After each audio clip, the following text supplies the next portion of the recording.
Hello, maayong udto kanatong tanan. So nining kaudto ha natay pagahisgutan kaning Mateo 16:18 nga kanang Katoliko daw na sa mga higala. Mutuo ba mo ang mga higala? Mura dili katuhan nga Katoliko na sa mga higala, pero ato aga pong hisgutan.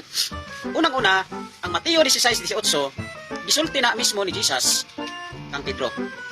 Okay? Karon si Pedro, kinsa man na si Pedro? Usa ka apostoles sa Ginoo. Okay. Ya kana si Pedro mo ilahang gi-claim nga mao nag pioneering, no? Pioneering. O nagpioneering sa Katoliko, which is mali. No, kay si Pedro dili man pud siya pare, which is di-claim pud nila nga si Pedro pare. Atong i-clear, atong klarohon mga higala. Kana si Pedro dili na pare. Siya si Apostol Pedro. Tawagan na apostoles ni Kristo, dili pare. No? Dili pare. O nay imailhan nga wala nagkahaom ang ilahang pagtulunan o gisubay sa Biblia. Wala gid makahaom ang Biblia og alahang doktrina. Kay mismo gani si Pedro gihimo nilang pare, mga apostoles gihimo nilang pare nga dili ba na pare. So Katoliko ba? Kanang Mateo 16:18? Kanang dili pare. Dili Katoliko. So kana lang daghang salamat sa inyong pagtanaw og kanunay tang magamping kanunay og tuon sa pulong sa Ginoo. God bless. Bye-bye.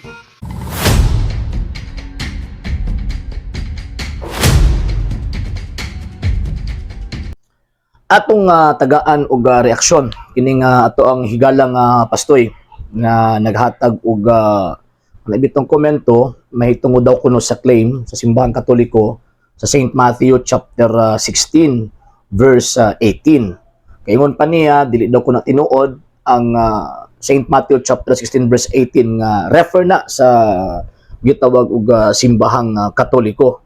Mo ni problema nato mga higalang maigsuon kung magbasa ta og Biblia, magbasa tag kasulatan o balang kasulatan nga magbasa lang ta nga wala tay gitawag og sabot-sabot. Ngano man kay sigurado gyud na nga ang ato ang tawag ining presentation, ang ato ang interpretation dili gyud mohaon subay sa pangunahuna sa Ginoo o sa pangunahuna sa writer nga gisgutan ni St. Matthew chapter 16 verse 18. So ang pangunahuna sa writer din na mga higalag mga igsuon is ang Kristo kitagaan niyang pahimugat nga kining maong iglesia gikan sa ato ang Ginoong Kristo. Siyempre, St. Matthew was an eyewitness. Nakita gyud niya og gipamulong na sa ato ang Ginoong Kristo. So ang iyang tumo og tinguha nganong iyahan ng gisulat paghatag og pagpadayag, paghatag og pagpahimugat nga kining maong iglesia gikan sa atong Ginoong Kristo.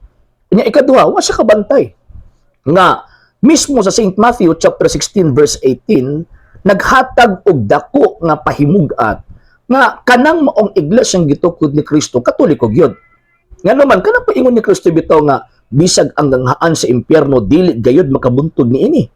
Buti pasabot kining iglesia number 1 kay bisan gud ang kamatayon di makabuntog, but pasabot from the time of the foundation until now existido kanang maong iglesia. So buti pasabot naa siya nature, naa siya tawag ining kana bitaw nga esensya na kining maong gitawag og iglesia naa siya Catholic in time, naa sa tanang panahon. Kung naa sa tanang panahon ang purpose ni Kristo maluwas ang tanang tao, di ba? 1 Timothy chapter 2 verse 4. Mo nang gipalakaw niya sa tibuok kalibutan. So naay objective ang Kristo na kining maong iglesia Catholic in place. Siyempre magsugod sa Jerusalem, dili pwede nga magsugod sa Amerika. And number 3 nga tawag ini nga punto, makita nato nga kanang giingon nga St. Matthew chapter 16 verse 18, bisag wala niya gitagaan og pangalan, bisag wala niya gilitok ang pangalan sa mong iglesia, pero ang iyang objective, ang iyang tumong og tinguha ni ining iglesia kinahanglan mo kaylap sa tanang panahon, mo kaylap sa tanang kanasuran, ngano man kay ang main purpose niya salvation. So kung mingon ka nga dili na Katoliko, gihimong bakako nimo nga atong Ginoong Kristo. Kaya naman gud sila una gusto gid nila mabasa letra por letra, kaya di man daw sila mutuo kung dili mabasa letra por letra usan na kadakong bakak. Nga naman kay wala man sa Biblia nang tawag anang kung dili ka kabasa di tinuod wa man sa Biblia na imbento man ang gitawag og Luther. Number 2 points atong higala nga pastoy, kabantay mo nag Jesus lang siya ni Ginoong Kristo, nag Pedro lang siya kang San Pedro, ora bag tawag anang iyahang manghod, ora bag iyahang silingan nga mananggiti. Butang ipod ninyo og dakong pagtaod. Pangalan gunas Ginoong Kristo. Kita mga Katoliko, atong ginalitok basta mulitutog pangalan sa Ginoo, Ginoong Kristo. Ngano man kay Ginoong Dios pala. And at the same time, sila San Pablo, San Pedro, Mo nang ato ang tawag San Pedro, San Pablo, ngano man kay gitagaan nato og dako nga pasidungog ka ng maong mga tawhan kay sila na ang pioneering sa iglesyang gitukod ni Kristo nga mao nang Santa Iglesia Katolika Apostolika Romana. 3 points. Ika-third points nato sa punto ni gitong pastor. Di daw kuno Katoliko San Pedro kay di daw kuno na tawag ining pari. Pagbasa gud og kasaysayan. Pagbasa og tawag ining Biblia pod kay sumapang San Pedro tingon pa niya, 1 Peter chapter 5 verse 1, sa akong isig kapari, ako nangumusta kaninyo. Or sa laing tawag ining pulong, sa laing version, sa ako nangumusta kaninyo, isig kapari, sama ninyo nga pari.